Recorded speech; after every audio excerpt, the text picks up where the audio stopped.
za utiaji sahihi Tanzania kuwa mwenyeji wa mashindano ya 74 ya Miss World, na hapa niko na katibu mkuu. Shikamoo.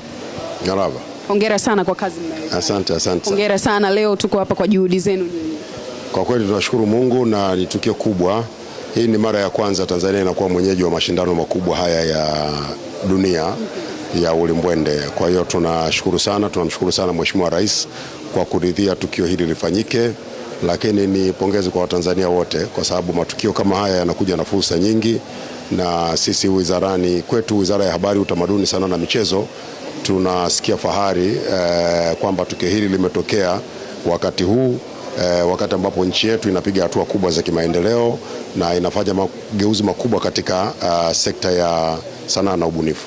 Lakini pia Miss World 2027 tunaihost sisi, lakini pia tumepata bahati ya kuhost AFCON 2027. Haya yote yanafanyika ukiwa na wewe kwenye serikali hii. Kipi cha kuzungumza kwenye hili KM? Kwa kweli namshukuru sana Mwenyezi Mungu, sana. Mshukuru Mwenyezi Mungu, namshukuru sana Mheshimiwa Rais Dr. Samia Suluhu Hassan.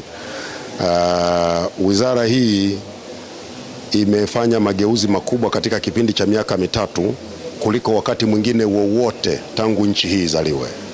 Na mimi nimekuwa katibu mkuu katika kipindi hiki. I'm so much grateful.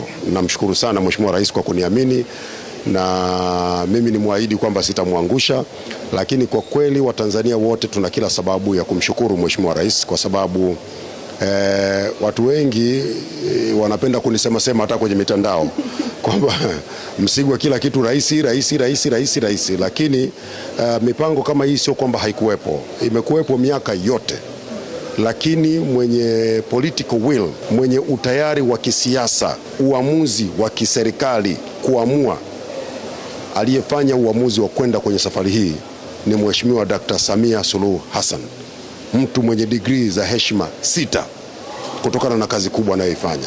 Sasa mtu kama huyo ambaye anatambua umuhimu wa sekta kama hii ambayo imeajiri vijana wengi, imebeba matumaini ya vijana wengi, na leo tuko kwenye mashindano ya warembo, imebeba matumaini ya wasichana wengi, tunaachaje kumshukuru? Kwa hiyo tunamshukuru sana kwa sababu angeweza kuamua fedha zinazotumika katika uwekezaji huu zikaenda kwenye maeneo mengine, zikafanya kazi zingine, na yenyewe ingekuwa sawa tu kwa sababu yote ni mahitaji ya Watanzania. Lakini kuwakumbuka waliopo kwenye sekta ya sanaa na ubunifu ni jambo la kumshukuru Mungu, na niwaambie Watanzania matukio haya hayaji bure. Serikali inalipa ada. Hapa kwenye Miss World tutalipa ada, kwenye AFCON tumelipa ada, kwenye CHAN tumelipa ada. Sasa matarajio ya Mheshimiwa Rais ni kwamba baada ya uwekezaji huu mkubwa, kitakachofuata iwe ni Watanzania sasa kuzitumia ipasavyo fursa zote zinazokuja na mashindano haya.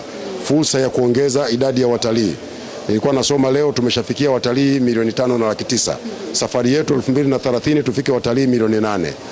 Tunataka tuongeze manufaa kutokana na madini yetu. Nchi yetu tunazalisha Tanzanite, tunazalisha dhahabu, tunazalisha diamond, almasi, tunazalisha na madini mengi mbalimbali. Lakini huko duniani madini yetu yanauzwa kwa majina ya watu wengine, na hilo sio la bure. Manake ni kwamba hata manufaa ya haya madini wanayapata watu wengine. Fursa kama hizi ndio zinakuja kuambia watu duniani kwamba Tanzanite inatoka Tanzania, hii ni dhahabu ya Tanzania, hii ni almasi ya Tanzania, na haya ni madini ya vito mbalimbali ya Tanzania.